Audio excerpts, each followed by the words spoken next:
बेहद स्वागत है जी सभी स्टूडेंट्स का। ऑस्ट्रेलिया के लिए इंडिया से ग्रेजुएट हो चुके स्टूडेंट्स के लिए किस तरह के ऑप्शंस हैं। ऑस्ट्रेलिया में अगर आपने मास्टर्स करनी है, जनवरी इनटेक में मास्टर्स की अलग अलग स्ट्रीम्स के लिए किस तरह की ऑप्शंस हैं और क्या उन स्टूडेंट्स को कोई ज़्यादा एडवांटेज है जिनके पास मैथमेटिक्स भी है मास्टर्स में, और तमाम क्वेश्चन मास्टर डिग्री के लिए किन स्टूडेंट्स को स्कॉलरशिप है मास्टर्स में और किस तरह के बेनिफिट हैं, क्या मास्टर में भी अर्बन एरिया और रीजनल एरिया का डिफरेंस है, रीजनल एरिया के बेनिफिट हैं स्टूडेंट्स के लिए। इन तमाम पॉइंट्स पे हम बात करेंगे। मनप्रीत चीमा जी हमारे साथ हैं। चीमा जी बेहद स्वागत है जी। Thank you sir. Cheema ji, जो ग्रेजुएट हो चुके हैं इंडिया में, मास्टर्स जाना चाहते हैं ऑस्ट्रेलिया, कितना गैप एक्सेप्टेबल है? सबसे पहले तो क्या एक्सपीरियंस वाले भी जा सकते हैं? किस तरह की ऑप्शन है? मैं चाहूँगा कि पूरे आप A to Z इस पे आप डिस्कशन करें। जी जी जी सर मास्टर्स में जो बच्चे जाने चाहते हैं उनके लिए तो बहुत ऑप्शंस हैं। हम हमेशा ज़्यादातर बात करते हैं +2 वाले बच्चे के लिए, वो किस में जा सकता है। बैचलर्स वाले की हम कभी ज़्यादा बात नहीं करते हैं, बट मेरे को ये लगता है कि बैचलर्स वाले के लिए तो और भी ज़्यादा इंटरेस्टिंग फील्ड्स अवेलेबल हैं जो मास्टर्स करना चाहता है ऑस्ट्रेलिया में।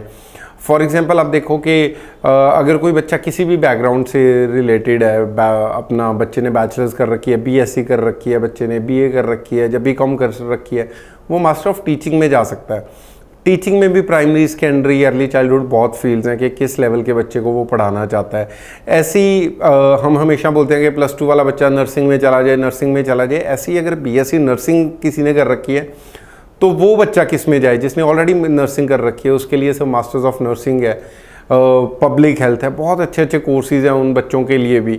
अगर कोई BA वाला बच्चा है, यहाँ पे हम जब +2 आर्ट्स वाले बच्चे के लिए ऑप्शंस बहुत कम है, लेकिन BA वाले बच्चे के लिए ऑप्शंस हैं, जैसे कि वो MBA के लिए जा सकता है।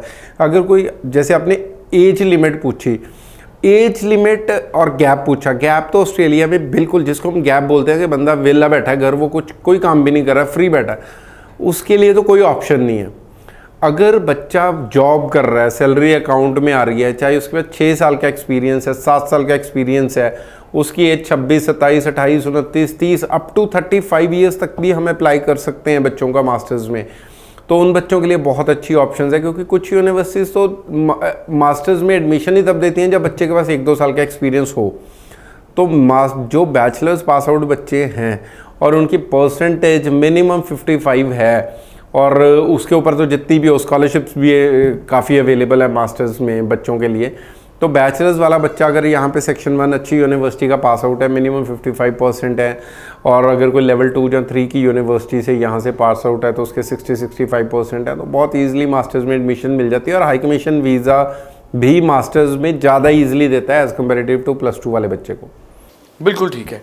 और मास्टर्स वाले बच्चों के लिए किस तरह के खर्चे हैं? स्कॉलरशिप किन किन स्टूडेंट्स को मिल सकती है? वहाँ किस तरह के वर्क राइट्स हैं उनके लिए?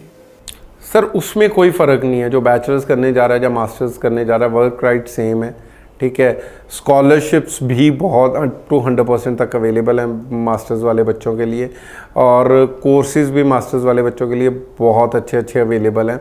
द ओनली थिंग कि गाइड करने वाला होना चाहिए बंदा, जिसको खुद नॉलेज है कि हम किस बैकग्राउंड के बच्चे को कहाँ फिट कर सकते हैं, ताकि उसको फ्यूचर में जाके वहाँ पे कोई प्रॉब्लम ना आए, उसको जॉब भी अच्छी मिले और उसको PR में भी थोड़ा ईज़िली उसको पॉइंट्स पूरे हो जाएं। तो हमेशा रेलेवेंसी के साथ और अच्छे कोर्स में गाइड करें बच्चे को कि बच्चा किस कोर्स में जा सकता है। अगर आप किसी बच्चे को गलत कोर्स सुजेस्ट कर देते हैं तो कई बार यूनिवर्सिटी इंटरव्यू राउंड में एक बच्चे को फेल कर देती है कि आप एलिजिबल नहीं हो, क्योंकि बच्चा प्रूव ही नहीं कर पाता कि वो फील्ड क्यों चेंज कर रहा है। तो हमेशा बहुत सोच समझ के बच्चे को कोर्स दें जिसकी रेलेवेंसी बनती है, और हाई कमीशन और यूनिवर्सिटी उसको खुश होकर एडमिशन दे और हाई कमीशन खुश होकर वीज़ा दे। बिल्कुल ठीक है जी। सो बड़ी इंपॉर्टेंट डिस्कशन मास्टर्स के स्टूडेंट्स के लिए हमारी चल रही है। अब जो मास्टर्स करने जाते हैं ऑस्ट्रेलिया में, उनके लिए PR का रास्ता कितना आसान है या कितना टफ है? सर टफ तो मेरा ये मानना है कि आज की डेट में उस बच्चे के लिए है जिस बच्चे ने हार्ड वर्क नहीं करना, या जिस बच्चे ने सिर्फ उसका फोकस ही PR है और उसकी एजुकेशन उसका फोकस नहीं है, मुझे लगता है कि आप किसी भी फील्ड में जा रहे हो, अगर आप पूरे कंसंट्रेशन और पूरी डेडिकेशन के साथ उस कोर्स को कंप्लीट करते हैं और अपनी फील्ड में जॉब ले लेते हैं तो बड़े इजीली पीआर में कोई प्रॉब्लम नहीं आती है बच्चों को। प्रॉब्लम उन बच्चों को आती है जो कोर्स चेंज कर लेते हैं, जो अपनी फील्ड में कोशिश ही नहीं करते जॉब ढूंढने की, आइल्स में स्कोर नहीं आते बिकॉज वो सिर्फ काम पे ही कंसंट्रेट करते हैं, एजुकेशन पे कंसंट्रेट ही नहीं करते, मिनिमम मार्क्स से पास हो रहे हैं। तो मैं हर बच्चे को ये बोलूँगा, जो भी बच्चा वहाँ जा रहा है उसको वो अपने फ्यूचर के लिए पहले काम करे। पैसा तो ऑब्वियसली सारी उम्र ही बंदे ने कमाना है, लेकिन पीआर जब तक जितना डिले हो जाएगी उतनी उसके लिए भी टेंशन्स बढ़ती जाएंगी। तो अगर कोई बच्चा पहले से ही मेंटली प्रिपेयर होकर अच्छी अपनी फील्ड में जॉब ढूंढता है, साथ में आइल्स की प्रिपरेशन करता रहता है, तो चीज़ें उसके लिए ईजी हो जाएंगी। बिल्कुल ठीक है जी। So thank you so much Manpreet Cheema ji. कई इंपॉर्टेंट पॉइंट्स हमने डिस्कस किए हैं और स्क्रीन पे नंबर है, कोई भी स्टूडेंट पूरी क्लैरिटी के लिए मनप्रीत जी से बात कर सकता है। Thank you so much sir. Thank you sir.